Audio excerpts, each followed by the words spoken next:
Hello guys, welcome back to my YouTube channel. Today I am going to solve day 20 problem of this month on LeetCode. Before starting, if you guys haven't subscribed my YouTube channel yet, then please go ahead and subscribe it. Now without any delay, let's get started with today's problem. So today I am going to solve problem number 1992, find all the groups of farmland. So in this problem, you are given a 0 indexed binary matrix land where 0 represents a hectare of forest land and 1 represents a hectare of farmland. Okay, so see, this is our example, right? So 0 is representing nothing but forest land. Okay, so I am writing it like FOL. Okay, forest land, and 1 is representing farmland, so I am saying it FAL. Okay, so 1 is representing farmland and 0 is representing forest land. Okay, and to keep the land organized, there are designated rectangular area of hectares. Okay, so to the farmers, let's say the government given them the rectangular shape. Okay, the areas in rectangular shape. Okay, so to keep our land organized, okay, to keep our land organized, uh, areas are given in a shape of rectangle. Okay, so see here, this is one rectangle, right? So areas are not given like this. Okay, so areas are not given like this. Areas are only given like this in a rectangular shape. If there is one single land, then it is given like this. Okay, if there are 4 lands, okay, then they are given like this. Okay, 4 lands, or they can be given like this. This is also possibility. 2 lands, 1 2 4 lands. Okay, 4 lands. If there are 3 lands, then definitely they are assigned like this: 1 2 and 3. Okay, or this is also possibility: 1 2 and 3. Okay, so lands are assigned in this way because to keep the land organized, there are designated rectangular areas of hectares that consists entirely of farmland. Okay, these rectangular areas are called groups. Okay, so this is one rectangular area, right? So this is called group 1, and this is one more rectangular area, and this is called group 2. Okay, so group 2 is consisting of 4 farmlands and group 1 is consisting of 1 farmland. Okay, and we can't say this as only one group. Why? Because they are diagonal to each other. Okay, so we are only forming groups when they are horizontally aligned or vertically aligned. Okay, if they are diagonal, then we don't need to treat them as one. Okay, so I hope that this is clear. So we can't say that this is one group. Okay, we can't say this is one group diagonally. Okay, so this is not the case. Okay, so since we have given them a rectangular only, so this is the only possible scenario, right? So here you can read this line: to keep the land organized, there are designated rectangular areas of hectares that consist entirely of farmland. Right? These rectangular areas are called groups. No two groups are adjacent, meaning farmland in one group is not 4 directionally adjacent to another farmland in different group. Okay. So here what we need to do here, we have to return one output. Okay, so here from this diagram, one thing is clear, that there are two groups. Okay, there are two groups. One is G1 and one is G2. Okay, so we have to just return the starting point of our groups and the ending point of groups. By starting point, I meant to say, by starting point I meant to say the starting row, the starting column. Okay, RS. Okay, starting row, starting column, ending row and ending column. This is what we need to return. Okay, ending column and ending row, CE. Okay, so for this particular group, 0 and 0. Okay, so these are indexes, right? 0 index, 0 index. Okay, this is the starting, this is the end, and 0 and 0 is the end, right? So this group is starting at 0 by 0 and ending at 0 by 0. This group, how can I say what is the index of this farmland? I can write it like this, right? 1 comma 1. This is 1 comma 1. This is 1 comma 2. This is 2 comma 1, and this is 2 comma 2. Okay, so what I have to return here, I have to return just these two values, right? 1 and 1 and 2 to 2. Okay, so this 1 1 is the starting point. So but I am returning here upper left and lower right. Okay, so upper left is 1 1 and lower right is 2 2. Okay, here upper left is 0 0 and lower left is also 0 0. See here, land can be represented by a coordinate system. Okay, so we have to just return the coordinates. Okay, so I'm going to create one variable, let's say coordinate only. Okay, so where the top left corner of land is 0 0, right, and the bottom right corner of the land is m minus 1 and minus 1, find the coordinates of the top left and the bottom right of each group of farmland, right? A group of farmland with the top left corner at R1 C1 and the bottom right corner at R2 C2 is represented by a 4-length array. Okay, so what I'm going to do, I'm going to create a 4-dimensional for this array. Okay, 4-length array. Let's name it coordinate. Okay, so this is what I'm going to do, and we have to return a 2D array containing the 4-length array described above for each group of farmland. Okay, so in total 2 groups now, so we are returning total 2 values here. Okay, so I hope that you guys are clear. So first group has a top left corner at land 0 0 and the bottom right corner is also at the same point, right? The second group has a top left corner at land 1 1 and the bottom right corner at land 2 2, right? So we are going to use same approach that we are using in the last 2-3 days, right? We have solved the same type of question in last 2-3 days, right? So I'm going to use the same approach here. So first of all, let's calculate the length. Okay, so first calculate number of rows. Okay, so how many number of rows are there? So I'm going to create one variable int rows, and here I'm going to write land dot length, and then number of calls. So I'm just going to pick one row. Okay, so rows, I'm just going to pick, let's say, starting first 0th row, and let's calculate the length. So it is just going to give me the number of calls. Okay, then I am going to run one nested loop for int I is equal to 0, I less than rows I plus plus. Then after that I am going to run one loop for the columns. So for that I am going to write for int j is equal to 0, j is less than calls, j plus plus.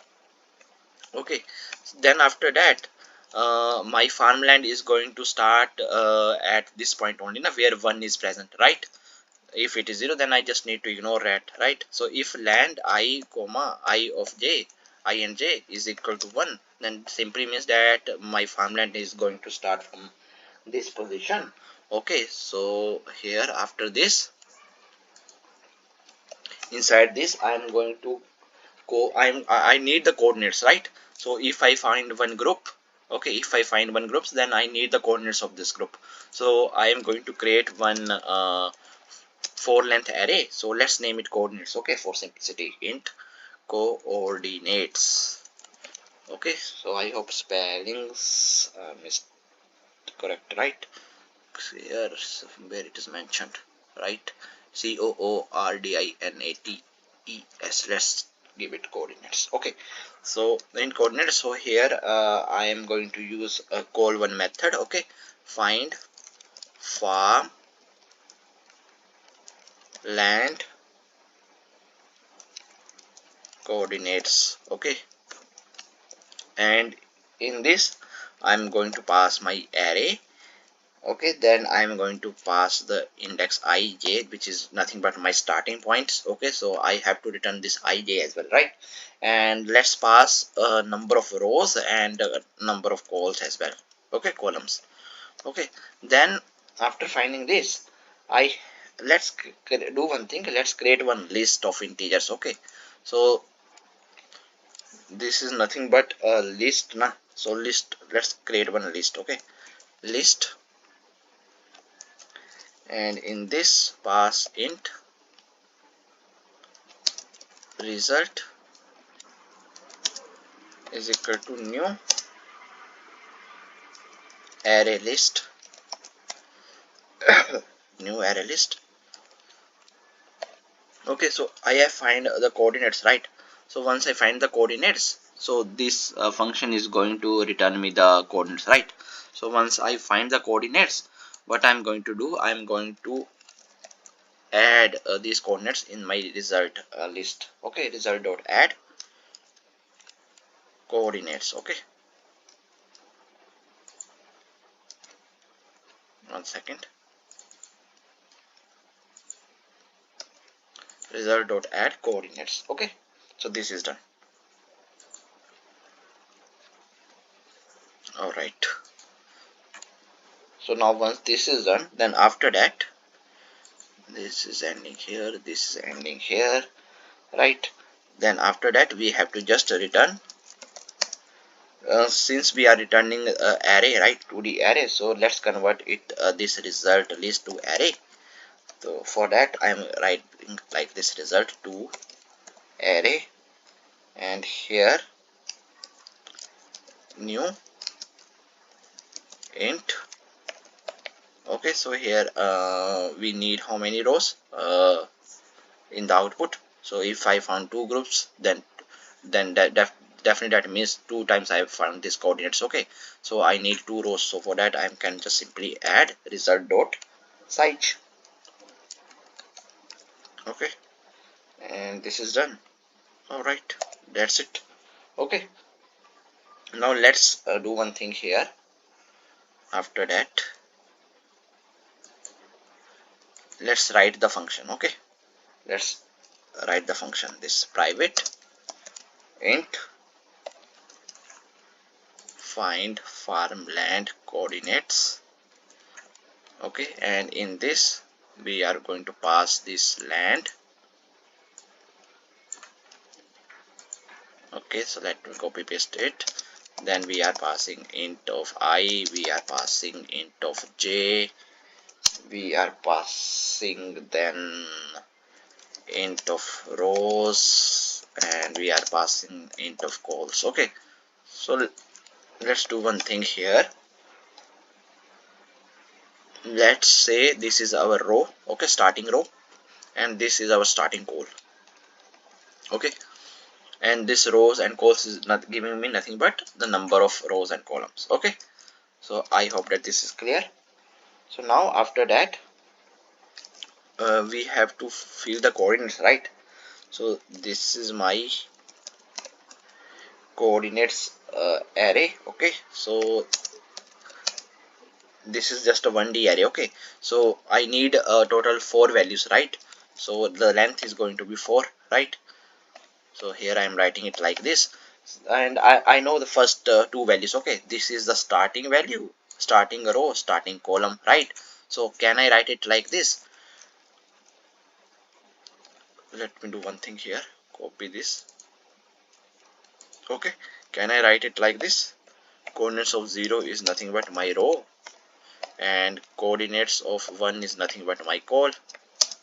This is done. Okay, so I hope that you guys are clear that I have got these 2 values. Okay, I've got these 2 values. Now after that let's create 2 variables. Int r is nothing but my starting row. Okay, and int c is nothing but my starting call. Okay, this is done.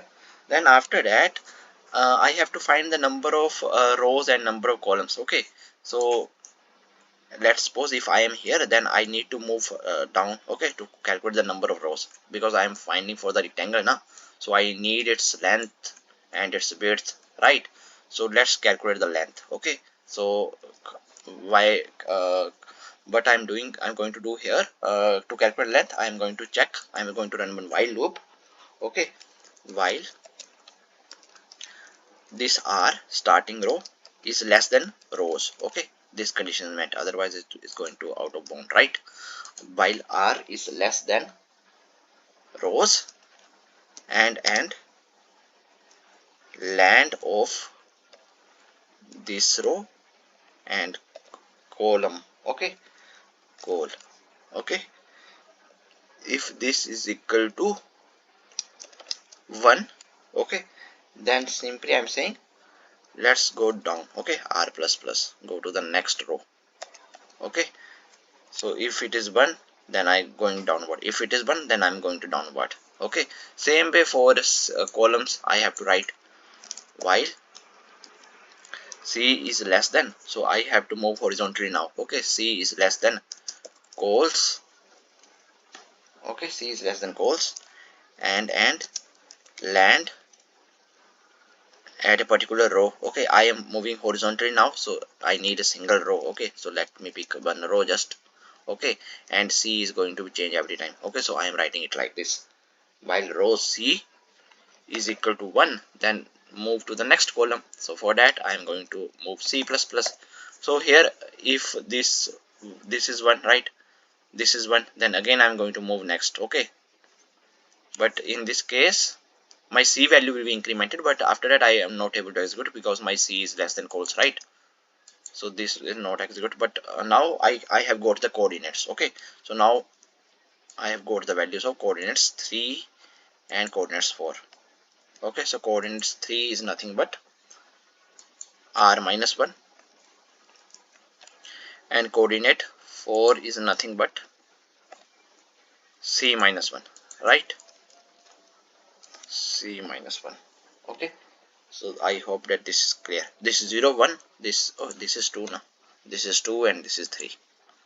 Okay, so we have got the coordinates. Okay, now after getting the coordinates, one more thing, we have to mark this as visited, right? These nodes has visited, so that we can't again we go and check for this. Okay, so we have to mark this as visited. So for that I am going to run one loop for int I is equal to row. Okay, starting from row, and I is less than r, I is less than r, I plus plus, for int j is equal to col, j is less than c, and j plus plus. Let's mark them as visited, right? So for that, land of I j is equal to 0. Okay, let's make them 0 only.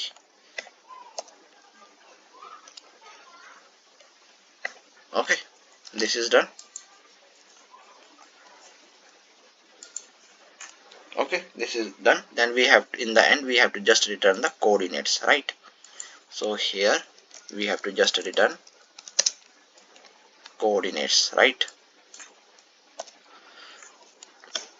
Okay, so here what I'm doing here, okay, so let's understand it like this. So let's say this is one land given to us. Okay, and let me show it like this.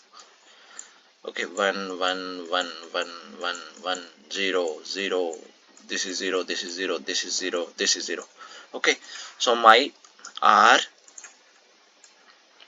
let's say in the starting I'm at this position. Okay, so now my r is going to reach at this position, and c is going to reach at this position. So this is my starting row and starting column, right? And how I am representing my ending row? So I am representing my ending row as, this is 0, this is 1 2, so I am representing my ending row as, my r is at this position, right? So r minus 1. Okay, so r minus 1 is nothing but 1, right?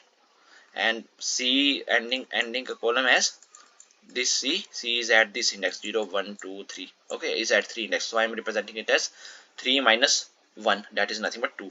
So simply means 1 comma 2, right? So 1 comma 2 is here, right? So that is why I hope that you guys are clear why I'm giving r minus 1 and c minus 1 here, right? This is done. Then after that I am starting from this position, and I am going until this. Okay, I'm going to this, making it 0, going to this, making it 0, then I'm going to this, making this 0, I'm going to this, making this 0, going to this, making this 0. Okay, visited. So I is equal to row starting from this, and in a row I am running a loop I less than r, so I am running till here. Okay, these two rows, and columns are starting column and c less than c, so here, this here. Okay, so only in this piece of land I am marking them as visited. Okay, after getting the coordinates. Okay, then in the end I am just returning the coordinates. What are my coordinates? These coordinates 0, coordinate 1, coordinate 2, coordinate 3. Okay, these are my coordinates, so I am returning them, and after returning them I am passing it to them, passing them to the result. Okay, so this is my list of int array. Okay, so I am passing the lists, okay, one by one. So I have got two lists, then I am converting these lists to an array. Okay, so now let's run the code and see if there are any issues with our code. So all the test cases has been accepted, right? And the time complexity is going to be of rows into columns, since we are running one nested loop, right? Rows and columns. Okay, so worst case time complexity is going to be of rows into column, right? So this is for time complexity, right? So now let's submit the code. And you can also say that worst case space complexity is also going to be rows into columns. Let's say in case if there are all farmlands they are there. Okay, if in the lands to the array everything is farmland. Okay, so in that case worst case space complexity is going to be of rows into columns, and time complexity is also going to be of rows into columns. Okay, so our solution is accepted, right? So I hope that you guys are able to understand today's problem, and if you guys still have any doubts then please feel free to ask in comment section. Till then, keep coding and keep practicing. Meet you guys in the next video. Thank you. Bye bye.